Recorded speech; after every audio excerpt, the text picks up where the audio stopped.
Qual é o propósito pelo qual você tem vivido? Shalom, queridos, eu sou o pastor Paulo Bernardo, estamos aqui para encerrar a série de mensagens falando sobre as 3 letras P.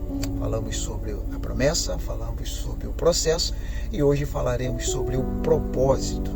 Qual o propósito que te movimenta? O que de fato faz com que você se levante pela manhã e tenha a motivação necessária para você suportar mais um dia de luta, mais um dia de adversidade? Muitas pessoas estão vivendo suas vidas sem propósitos, muitas pessoas estão vivendo suas vidas sem nenhum tipo de objetividade. E isso é um campo muito perigoso, porque quando não se há um propósito estabelecido no seu coração e na sua mente, para você seguir um caminho, para você nortear a sua vida, você vive uma vida sem propósito e você vive uma vida à inércia, simplesmente seguindo, Há um dito popular e antigo que diz que quando não se sabe para onde vai, qualquer caminho serve.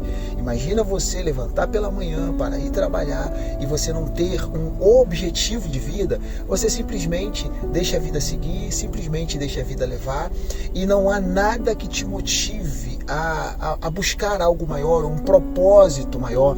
Então, o propósito, ele te leva, ele te conduz à promessa recebida. O propósito, ele te leva, ele te conduz a vencer o processo. Então você recebe uma promessa da parte de Deus. Para você viver essa promessa, você precisa passar pelo processo, porque o processo vai te amadurecer ao longo da jornada e passando pelo processo, vencendo a aprovação, você vai focar no propósito, porque o propósito ele vai dar sentido à sua vida. Quando Deus escolhe alguém, eu já disse isso, ele não escolhe pelas qualificações dessa pessoa, mas ele escolhe pela essência do coração. Ele escolhe pelo nível de valentia, de fé, de determinação que essa pessoa carrega consigo. E a maioria de nós não consegue entender de imediato o quão profundo é a chamada que temos, o quão profundo é o nível de intimidade e o nível de graça que Deus nos encobre, até que possamos descobrir o quanto somos poderosos em Jesus, o quanto somos destemidos, valentes, temos a autoridade, o poder, a unção em Jesus. Até chegarmos a esse nível, precisamos retratar na nossa mente o que aconteceu com os discípulos. O que aconteceu com os discípulos? Durante 3 anos do ministério de Jesus, eles andaram com Jesus vendo milagres extraordinários. Eles andaram com Jesus passando pela promessa, recebendo uma promessa da parte do Senhor Jesus, recebendo poder e autoridade, e passaram pelos processos. Houve processos que os discípulos passaram ao longo desses 3 anos. Passados esses 3 anos, e quando Jesus chega no momento da crucificação, o que aconteceu? Muitos fugiram, muitos negaram. Aconteceu situações que se eles não conhecessem Jesus. O que é esse processo? E dentro do processo você vai passar por privações, dentro do processo você vai ser confrontado a negar a Jesus, dentro do processo você vai ser tentado a vender Jesus, a vender seu ministério como Judas foi tentado. Dentro do processo, da promessa que você recebeu da parte do Senhor, você vai passar por processos, por situações que vão tentar te desviar do propósito, porque o propósito é você viver uma vida abundante, como Jesus disse, e João relatou isso no Evangelho de João, no Evangelho de Jesus, segundo escreveu João, no capítulo, se não me falha a memória, 10, que diz que o ladrão veio tão somente para matar, roubar e destruir. E Jesus vai dizer, mas eu vim para que tenham vida e a tenham em abundância. Então, quando se fala do ladrão matar, roubar e destruir, o ladrão vai matar, roubar e destruir no céu? Não. Jesus não está falando de um plano celestial. Ele está falando de um plano terreno. O diabo não vai roubar, matar no céu.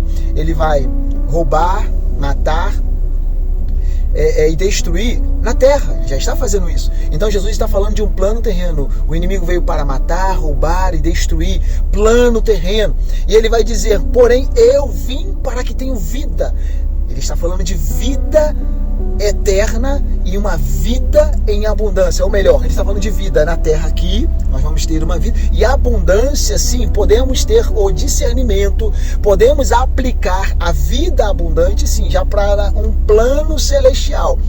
Aqui cabe a interpretação. Mas quando Jesus fala que o diabo veio para matar, roubar e destruir, ele está falando de um plano terreno. E na sequência ele diz, mas eu vim, é como se ele estivesse falando, eu vim para anular, eu vim para destruir, eu vim para desfazer as obras do diabo. Eu vim para aniquilar essas obras do diabo e vos dar vida, vida na terra. Vida, ele está falando de prosperidade, sim, financeira. Ele está falando de trabalhar, lutar, conquistar, avançar, de prosperar. Mas ele também está falando de vida num contexto de que não se trata só dos bens materiais que podemos conquistar, mas ele está falando de vida do propósito. Ele está falando de vida, de você ser uma árvore frutífera, a ponto de que do fruto que você emana, do fruto que sai de você, as pessoas possam se alimentar e ficar saciadas. Eu não sei qual é a fruta que você gosta, mas eu particularmente sou apaixonado por uma manga-espada.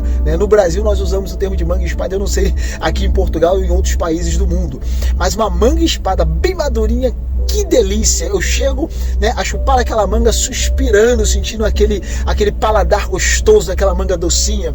Então, o fruto que produz de você por causa do seu propósito, porque você foi chamado para um propósito, para uma excelência, isso vai alimentar, isso vai trazer prazer nas pessoas. As pessoas vão querer conhecer a Jesus por intermédio do fruto que é produzido por você, porque você não vive uma vida inércia, você não vive uma vida que você trabalha o dia todo, fica cansado, fadigado, vai dormir, no outro dia trabalha o dia todo. Não, você não está simplesmente sobrevivendo.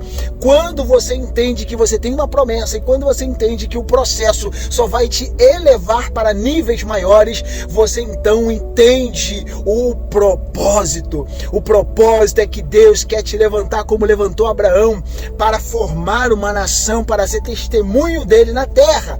Quando você entender o propósito, você vai entender que como José, que foi os personagens que nós usamos nas primeiras mensagens, José passou por todo o processo que passou, mas ele tinha um sonho, ele tinha uma promessa e ele foi projetado para governar, ele foi elevado para governar.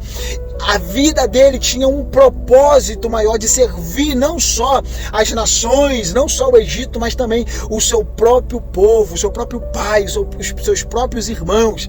Então, quando você entender que a sua vida não é um fruto do acaso, que você não está na terra por estar, entenda, se você levantou pela manhã, se Deus te deu mais um dia de fôlego de vida, isso não é em vão, é porque ainda existe algo para você cumprir. Quando não houver mais nada para você cumprir, você não vai mais levantar pela manhã, você vai se deitar e ali você ficará e você vai para o plano celestial e de uma forma definitiva. Mas se você se levantou pela manhã, agradeça a Deus por mais um dia que Ele estabeleceu na sua vida e vá cumprir o seu propósito. Existe um propósito de excelência para a sua vida e eu vou encerrar essa série de mensagens mais uma vez te perguntando: qual o propósito pelo qual você vive?